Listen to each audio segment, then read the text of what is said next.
On this Advent Sunday, when our theme is joy, I've entitled my thoughts, Return to Joy. And we'll be looking at some encouraging words from Isaiah chapter 35. I recently saw a news story about the low water levels in the usually mighty Mississippi River.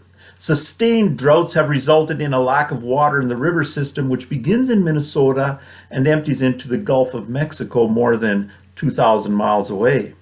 For centuries, the Mississippi River has been a major trade route, but recently, shipping on the river is threatened by low water levels.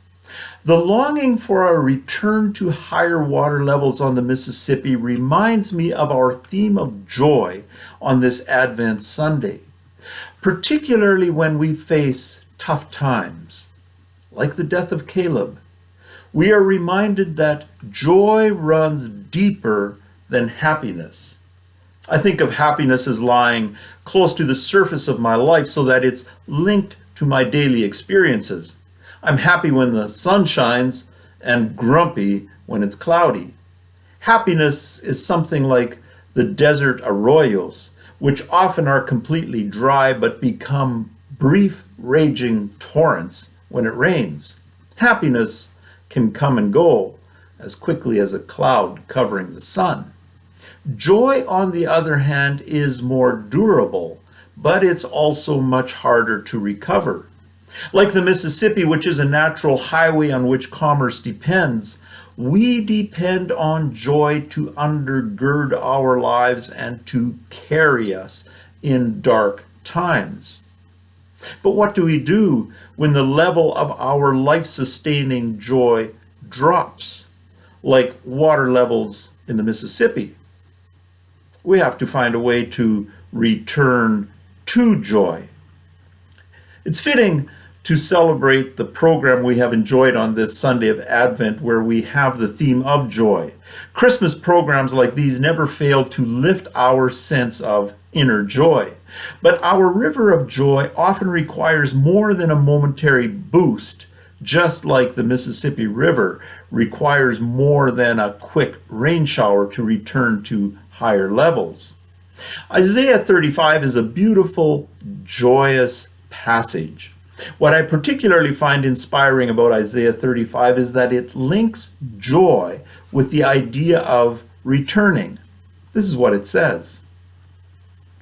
The desert and the parched land will be glad. The wilderness will rejoice and blossom. Like the crocus, it will burst into bloom. It will rejoice greatly and shout for joy. The glory of Lebanon will be given to it, the splendor of Carmel and Sharon. They will see the glory of the Lord, the splendor of our God. Strengthen the feeble hands, steady the knees that give way. Say to those with fearful hearts, be strong and do not fear. Your God will come. He will come with vengeance, with divine retribution. He will come to save you. Then will the eyes of the blind be opened and the ears of the deaf unstopped. Then will the lame leap like a deer and the mute tongue shout for joy. Water will gush forth in the wilderness and streams in the desert. The burning sand will become a pool, the thirsty ground bubbling springs. In the haunts where jackals once lay, grass and reeds and papyrus will grow. And a highway will be there. It will be called the Way of Holiness, and it will be for those who walk on that way. The unclean will not journey on it. Wicked fools will not go about on it. No lion will be there, nor any ravenous beast. They will not be found there. But only the redeemed will walk there, and those the Lord has rescued will return. They will enter Zion with singing. Everlasting joy will crown their heads. Gladness and joy will overtake them, and sorrow and sighing will flee away. Notice particularly those final lines. Those the Lord has rescued will return. They will enter Zion with singing. Everlasting joy will crown their heads. Gladness and joy will overtake them, and sorrow and sighing will flee away.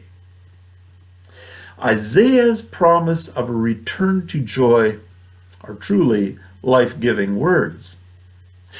The idea of returning is related to repentance. We often think of repentance as kind of a negative word, but I think it's fair to say that the Bible's view of repentance is of turning from something which robs us of joy toward something which produces joy. If we expect joy to be a river which carries and sustains us through the difficult times in our lives, we have to be conscious of turning toward that which will produce joy. So here are a couple of thoughts for reflection on this Sunday when we celebrate joy. On a scale of 1 to 10, where would you rate the level of your own river of joy? If it's low, is there something you could turn from and something you could return to, which would raise that level of joy? Advent invites us to turn toward Jesus, to not only increase our joy for this season, but also for the seasons to come.